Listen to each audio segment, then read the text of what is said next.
Imagine what Atiku advised Tinubu to do for Nnamdi Kanu because soldiers were murdered in Abia. The presidential candidate of the People's Democratic Party (PDP) in Nigeria for 2023, Atiku Abubakar urged President Bola Ahmed Tinubu's government to take into account a political solution for the situation involving Nnamdi Kanu, the head of the indigenous people of Biafra (IPOB). Atiku's plea followed the recent murder of 5 Nigerian soldiers in Abia State by members of the indigenous people of Biafra (IPOB) during a sit-at-home exercise. The event on May 30, 2024 has increased tensions in the area and contributed to the Southeast continuity security issues. Former Vice President Atiku Abubakar said he regretted the deaths of the military and its citizens and that violence is unacceptable. Atiku, hoping to diffuse the tension in the area, stressed the need to look at a political solution to the Nnamdi Kanu problem in a post on his X, formerly known as Twitter's account. He proposed that this kind of action would benefit all parties concerned.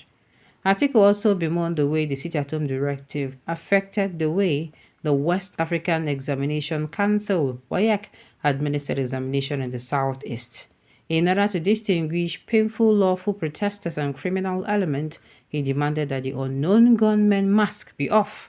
Since his first return to Nigeria from Kenya in June 2021 to face allegations of terrorism, Nnamdi Kanu has been in the custody of the Department of State Services (DSS).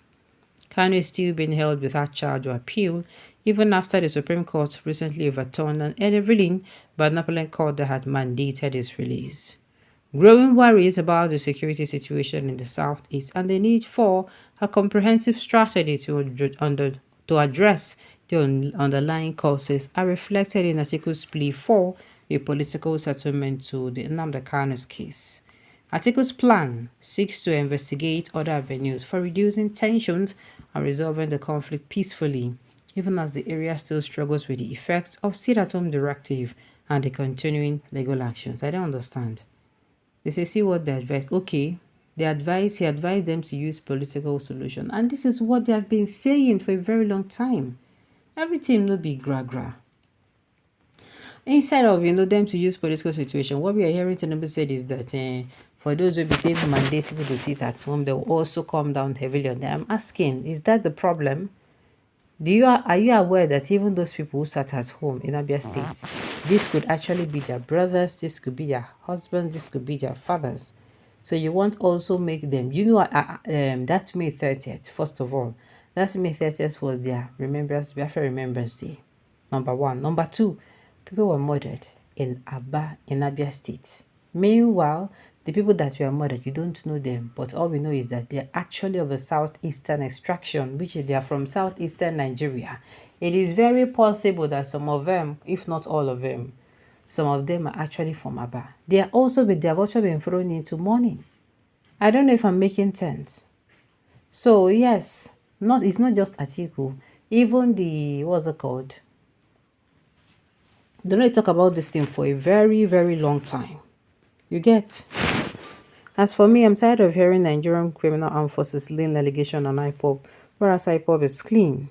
Nigerian government knows the murders are political, yet they are blaming innocent IPOB just to tarnish their image, but the evil plans against IPOB is dead on arrival. And the thing is, IPOB, they're not the ones who commit this crime. Don't forget that May 30th was their Biafra Remembrance Day, which means even them, maybe the indigenous people of Biafra, even them and their whatever wing you people think committed a crime, were indoors. And people took the opportunity to do what? To come in, do what they did, and left. So they are not. Like I said, it is possible that some of those soldiers who died, were actually from Aba. Were actually from Abia State. And me, I also feel that another reason why I'm saying this is that Abia State is one of the South is that it's standing out because of, the kind of measure, should I say good governance that the people, what's it called? Good governance that the governor is giving to them. So a lot of things are pointing out, yes, this thing happened to this or in this particular environment, but it's not these people. But coming out to say, na IPOB 9 do am, you get as it be. Free Nnamdi Kanu, period. Armed security men must go down over there. They are very serious in their pursuit. Equal rights, freedom, equal rights and justice is what an average Nigerian needs, but the Easterners are deprived of it. Is that right? Unreal most sacrificial lambs. The best thing that may bring peace to the Igbo land and entire Nigerian state is to release Nnamdi Kanu and go ahead to allow Biafra to go as a nation. Which means, yes, if you want them to have peace, they do that. In fact, they're going to even tell you thank you as they're going. Is if you release that man and you say, okay, Shebi I won't go. Oh yeah, make una go. That is what, as in, these people are not going to trouble you. They're going to carry themselves and do what? And leave. Nnamdi Kanu is alive and in DSS custody and people are dying. What will happen when he die? Well, and the thing is, even this man have even been saying that he should be moved to prisons. He preferred to be in prison because only God knows the kind of conditions we'll be saying day on that same day for DSS custody. It is very funny. Very funny. Help us to build a nation where no man is oppressed. Aren't you oppressing your citizen by not obeying a court rule? Why are you standing the banner that may be passed to your children? Follow court rules always. My view, free Nnamdi Kanu if we need to build a nation without an oppressor. Exactly, because let us tell ourselves the truth. Sunday Igboho and one other person who are doing the same thing, doing the same line as that, Mazi Nnamdi Kanu. They have what? They have all been released. So what is Mazi Nnamdi Kanu's crime? That is another big question. If you're going to come out and say, why are the Southeasterners always making problem? You would see that the problem there, they're not just mad people that like shouting.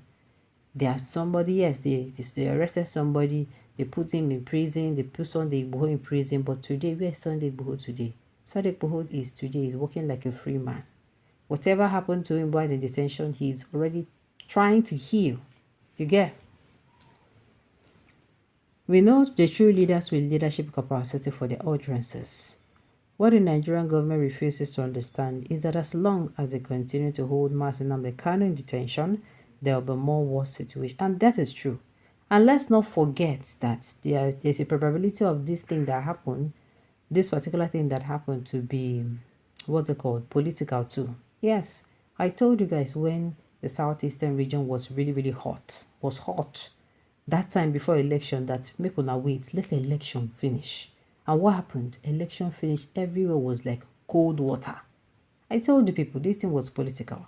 And now they are saying that okay, there is nobody can come outside and say, hey, Mazi Nnamdi Kanu, ahead this the region don't peace, they peaceful.